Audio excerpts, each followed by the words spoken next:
just waiting for the other feeds to go on. I got my trusty monkey, or what do you call this thing? Yeah, monkey cup. That was a gorilla, but monkey. So good morning to you from the Canadian West Coast. Hope you all had a great weekend. Sorry I didn't come on yesterday. We had a little bit of a family emergency I had to take care of, so I had to take off early in the morning. Everything seems to be okay now, so thanks for all your concerns. So over the weekend, we went on an amazing hike. We went on an amazing hike with our small group, and we had like overlooking over rocky, I guess, outcrop overlooking Bowen Island, which is probably about a half an hour ferry ride away. We caught a seal floating on the water surface. He's basking in the sun and enjoying the warm air like we were too. And only disappeared to kind of explore his underwater playground. And so, that was the boundary for the seal. It couldn't really come to where we were. We, of course, didn't want to dive in and join it. So there's some boundaries, right, that you walk up to and then you kind of shy away from.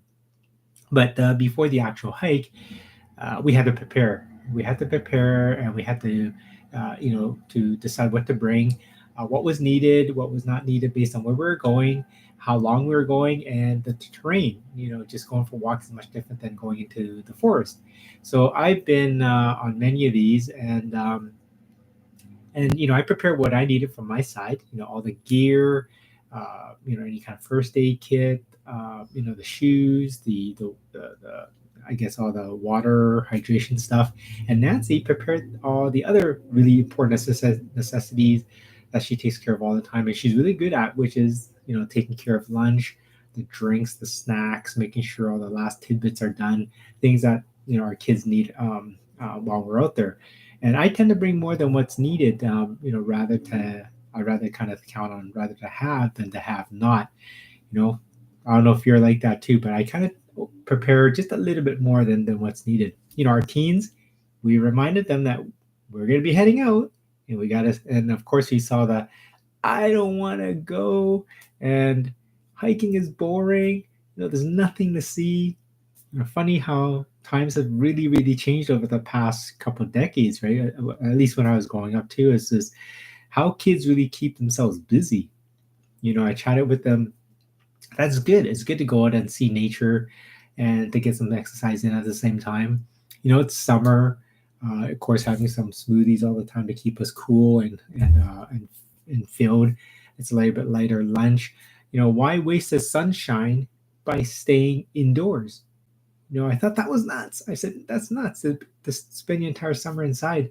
So after some grumblings and they were like, oh, I don't want to go and stuff like that.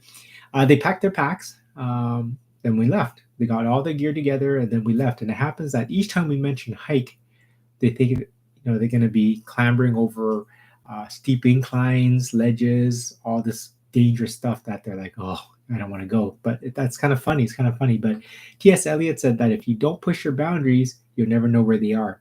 Right? Isn't that true? If you do not push the boundaries, you'll never know where they are. And I don't know where that actually started with us, because we right now we hesitate when we're faced with new boundaries, right? When we're faced with new challenges, when we're faced with what our beliefs are and what our limits are. We never did that when we were kids, right? Everything was new and exciting, and we couldn't wait. We couldn't wait to touch everything. We couldn't wait to run around and go everywhere and climb up things, and it was everything was new as soon as we were able to just recognize colors, shapes, sounds, and more, many more. It gave us that yearning to stretch our senses to create those bigger boundaries, right? So when we started walking, our boundaries moved. When we started to be able to run, we expanded our boundaries. And when we started to read, we expanded our boundaries. When we tried new foods, our boundaries for our taste expanded. And I saw this in my kids, right? They'd reach out to new toys, new colorful foods, run away to a new playground. There was no fear. There was no boundaries, right? There's no boundaries. And then it all changed. What happened, or what triggered this in us? As adults, we have boundaries that we feel we can't sometimes push through, or that we can't change. And because of this, we're really limiting our potential to learn and grow. But we also use this to help others on their path as well. Because when we push our boundaries, we also help bring others with us because we can show them that there's possibilities, right? But was it during school? Like, when did it really happen? We were taught what to say, how to act, um, what to do, what not to do in certain situations, in certain settings, and how to behave. And yes, yeah, there's definitely need to be some structure when it comes to respect and ethics and things in our lives. But I think too much of it really prevents us from exploring and have that fascination again, right? To kind of go past our boundaries without fear and without any expectations, just like we did when we were kids, right? We want to kind of go back to, maybe not all the way, but at least that part of it is to explore our boundaries and to push it and to give ourselves new boundaries, right? We're always trying to. That's the thing we need to do, is you got to keep pushing the boundaries and keep moving that line forward and forward and forward, so that we're growing, we're helping others to grow, we're showing people it can be done, and we learn, right? That's how you progress. So why not climb up a tree, right, to see how far you can see, and then climb up a taller one. Turn right instead of left if that's all you did before. At a trail, explore a new trail. Propose a new idea at work. Don't be afraid to put up your hand and propose a new idea or a new way of doing something or a new way of looking at something. And maybe you have an invention or some sort of hobby or creation that you've been working on for years. Might not get it out there. Maybe look for, if I guess you would patent it, like look for ways of patenting it. Who knows? Who knows where it would take you by you pushing yourself, and the people around you, that they can see that it could be done as well. And you could be holding back on something that you can help others shatter their boundaries as well, right? So it's not just you. What you do could be something where, like, you could be that boundary for someone. If you haven't done it, if John hasn't done it, I'm not going to do it. So that could be a big inspiration for you as well. So think about what's been holding you back. Maybe running one more lap around the track. I've been there. I said I just got to go one more. Push those boundaries. Got to keep going to see how far you can actually push yourself, and how life can actually be so fabulous when you go just a little bit past your comfort zone, right? Proposing an idea to your company that can help it have a better quarter. Everybody would love that.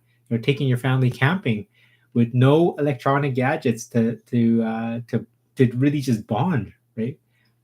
Being connected, push those boundaries, actually being more connected to one another, right? That is something that hasn't been done before. It's pushing another boundary, right? It's just things that we haven't done before because we already have false expectations, or we have perceived expectations. So we don't push those boundaries, and we need to go past those. So I hope that this helped you today. Thanks for tuning in, and I hope to see you again tomorrow. Have a fabulous week. It's been amazing.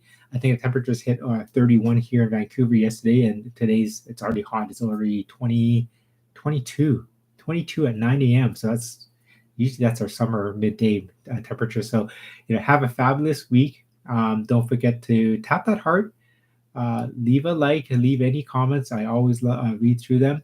And you can watch the replays on Facebook, on Instagram, on YouTube as well. And again, follow me, share these for anyone that needs some a little bit of pick me up in the morning. And don't forget to be better, be bigger, and be that change that people are looking for. So take care, enjoy the sunshine, and I'll see you again soon.